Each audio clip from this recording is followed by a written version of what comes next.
Assalamualaikum students, welcome again in your science class.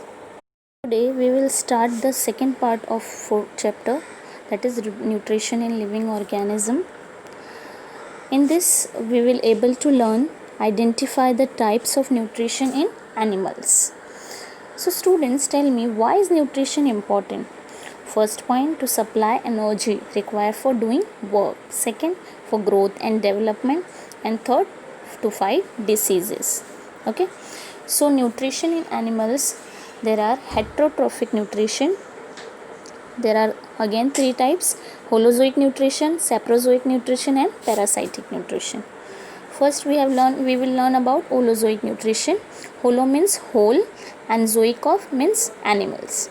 In holozoic nutrition, animals ingest and do internal processing of solid and liquid material. Now, nutrition in animals, nutrients necessary for various activity of the body are obtained from food. They are supplied to the various parts of body through blood. The food that we consume does not mix with the blood as it is. It needs to convert into soluble forms that can easily mix in blood. So, nutrition in animals contain first steps in nutrition. First is ingestion, food is taken into the body. Now second is digestion, conversion of food into simple soluble form. Next is absorption, transfer of soluble food to the blood. Next, assimilation, utilization of absorbed food by cell and tissues for energy production, growth and repair. And the last is egestion. Egestion means removal of waste product and undigested food from body. So these are the steps in nutrition. Now we see about types of nutrition in animals. First is holozoic nutrition. We see holozoic nutrition in amoeba. Amoeba does not have organ like hand and mouth. It is a unicellular animal. It can take in food through any part of the surface of its unicellular body. It surrounds the food particle from all sides to take into the cell. After that, it digests the food with the help of a different enzymes. Undigested food is left behind as the amoeba moves further with the help of a pseudopodia. In unicellular animal like amoeba, euglena, paramecium, etc., all the steps of nutrition occur within their unicellular body. According to the type of food, animals can be classified as first herbivorous.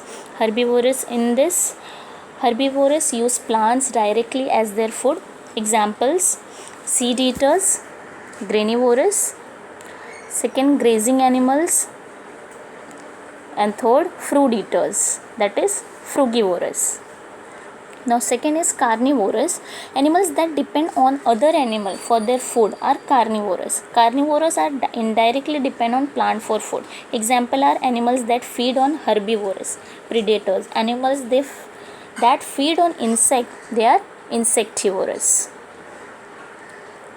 Now third is omnivorous. Animals that obtain their food from both plants and animals are called omnivorous. Examples are monkey, chimpanzees, humans, etc. Now,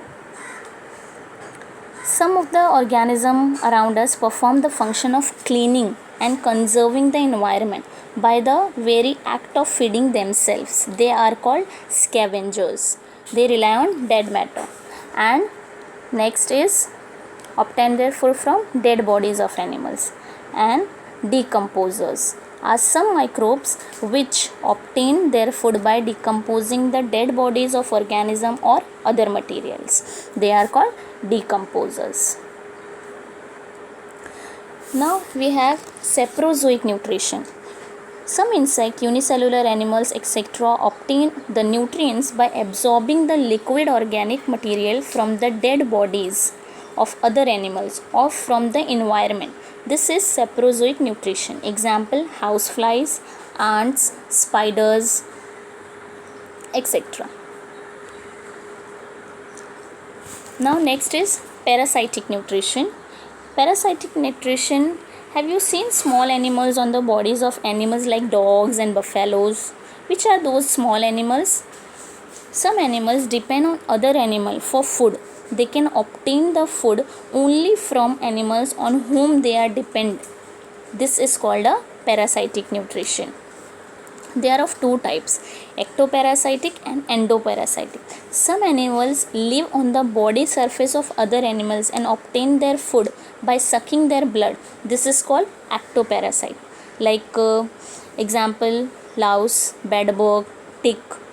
And animals like tapeworm and roundworms like live inside the body of other animal and obtain their food. This is the endoparasitic nutrition, and these animals are known as endoparasites. Okay. Students, let's summarize what we have learned today.